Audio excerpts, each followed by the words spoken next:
So we have Persephone.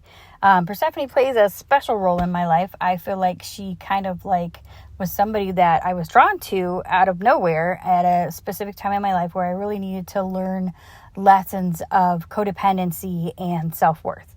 And I feel like that's what she's about. Her mythology in Greek mythology, they kind of put it as like the damsel in distress, and she kind of works with her mother Demeter in creating the story of why we have wintertime.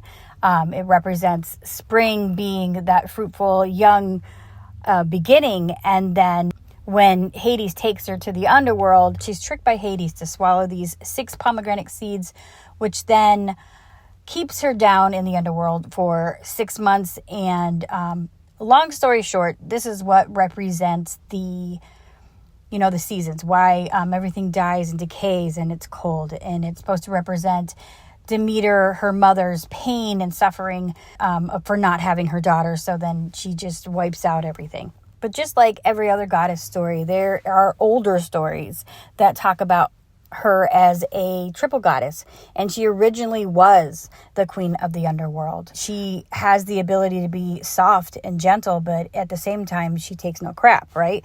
When she was in the underworld, she would help these souls that were down there and tormented, and it's kind of like using her experience in understanding and nurturing and kind of bringing the light into the dark, combining the two sides of ourselves, right? That's the number one story of everything, balance.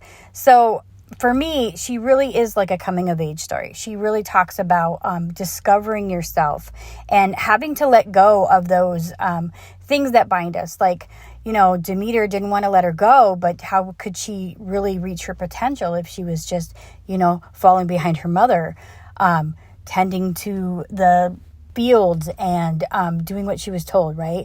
We don't venture out because we're told we're not supposed to. That dark side of ourselves, those deeper side of ourselves, we're not supposed to tap into that because it's bad. It's not natural. When it truly is natural, the natural part of us is that. The natural part of us is deep down inside and understanding the marriage of the two sides of ourselves.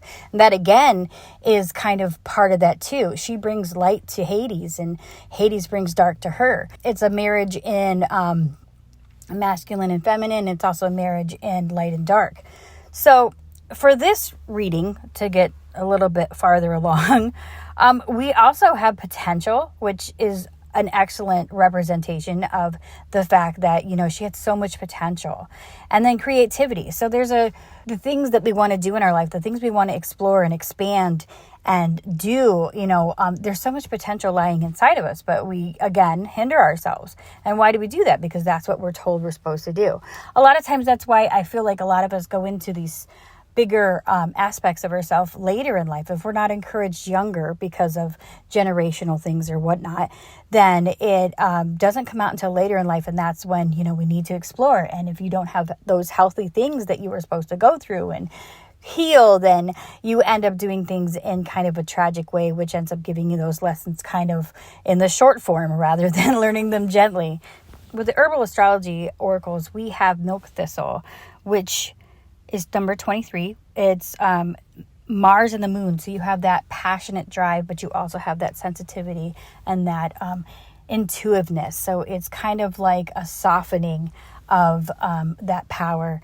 And it's labeled the peaceful warrior. So yeah, like it's kind of like those people who fight with a passion. To me, if I was going to put this into a zodiac sign, I would say Aquarius, because Aquarius are kind of like that. They're a little quirky. They're a little, they're part passion, but they're also part emotion, and they're doing things through a very humanitarian way. But I feel like this is something that we're doing within ourselves. This also feels very personal to me because I have Mars in my sun. So as an Aries sun and a Pisces moon, there's like this balance that I have to go through every day, all day, my entire life, dealing with that passionate drive and that fire, and then that cooling, sometimes overly emotional water.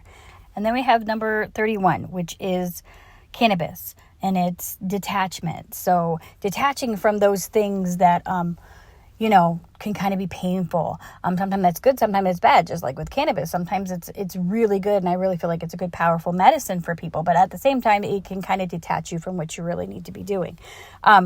And when we have that, the signs that are ruling it is Saturn and Neptune. Saturn is that in your face reality, those lessons that you need to learn.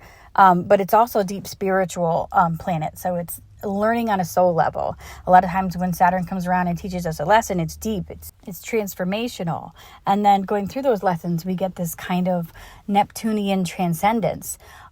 So it's kind of like it marries that together, that grounded earthly work with the spiritual aspect of that. So I think that's another beautiful point, where the light and the dark, where neither one is light or dark, because sometimes we can be too deep in our emotions and our thoughts. And a lot of times, like I like to express this because a lot of times it's brought up in like herbalism courses, where there was a time where we were just thought that, we were told that the earth is bad, their earthliness is bad, it's not godly, when we were told to look to the sky for answers instead of looking within ourselves and in the earth and the power and that connection. So, and then we look at our tarot cards, which are my favorite cards. These are my Crow Tarot decks. I love them. And then, of course, here we are again. Number one is Temperance. Temperance, I feel like this is telling me personally, and maybe it's telling you, because it's not only about balance. Temperance is also about slowing down and being patient, which is really hard for me. That's tempering that, okay? And so then underneath that, you have the Six Swords. We've been through it. So right now we just kind of have to sit and enjoy that kind of transition. In a way, you can kind of think about it as being on the boat, going on to the other side, right? We're taking that short trip and we're able to take a rest. It's calming shores. Things are going to get better, right? So that's the energy we're in now. The second card for me is always where we need to work on. And we have the King of Cups. And I love this card in this deck because he has a little tie and he's just like this dapper little man. And I kind of think of my husband as a King of Cups. So and he's a dapper man.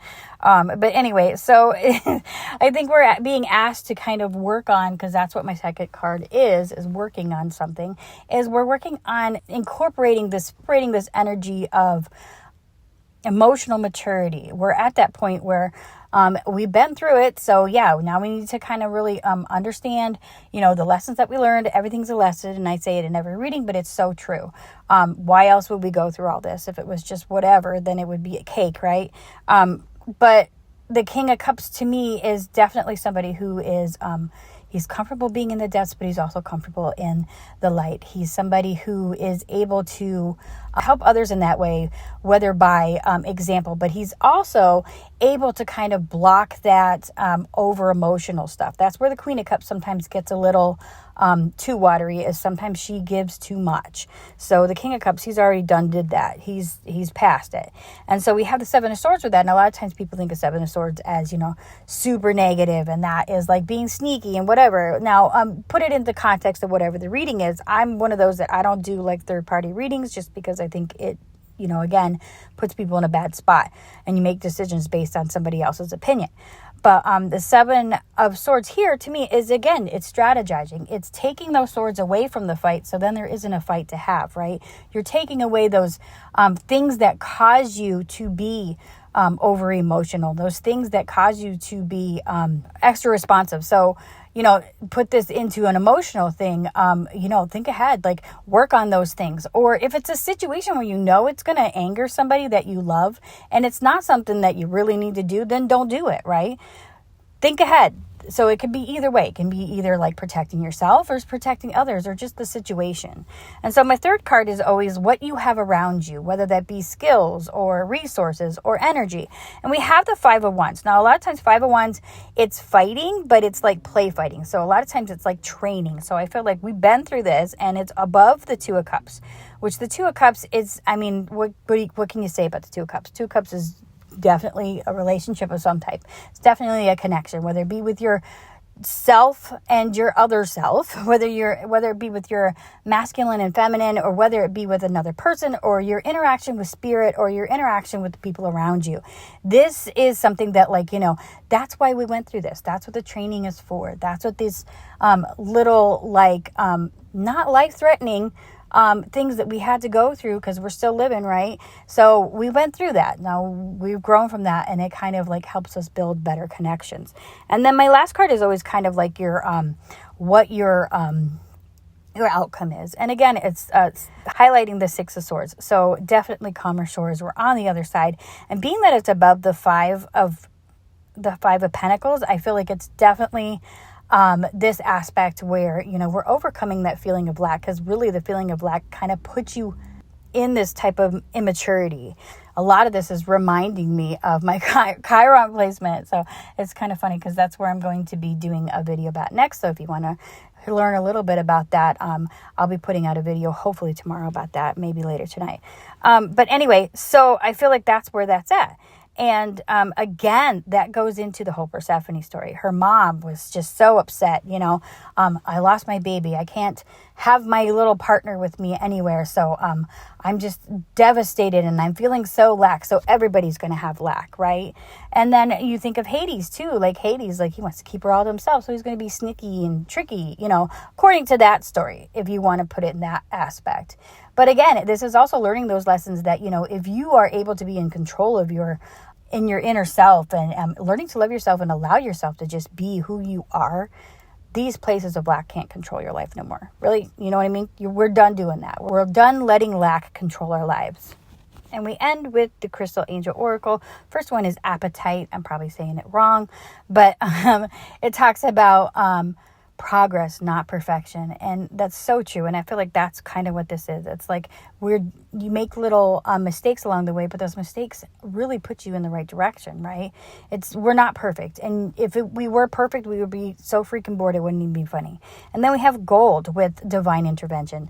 And I really do feel like that. There's been so many times in my life where I honestly can say that I have felt grace.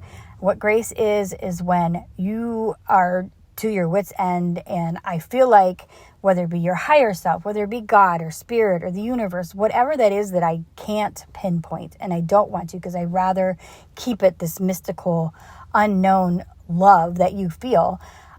I felt this kind of holding, and it's amazing. All I can say is that's what grace is. It doesn't wipe everything away. It doesn't give you a golden slate, but it allows you to push on. And I feel like that's what we're given if we allow it. And then the last one, which is, we'll call it Chariot, because I don't know how it's pronounced. This card tells us that we are spiritually protected. And I honestly believe that. I felt something my whole life, and I don't know what that is. I don't know why me. I feel like we all kind of have this. We just have to lean into it. I feel like we spend a lot of our time denying that, living in fear and living in denial of that loving protection out there, that loving energy that really kind of makes all this worthwhile. I hope that helps somebody today, and I will see you later.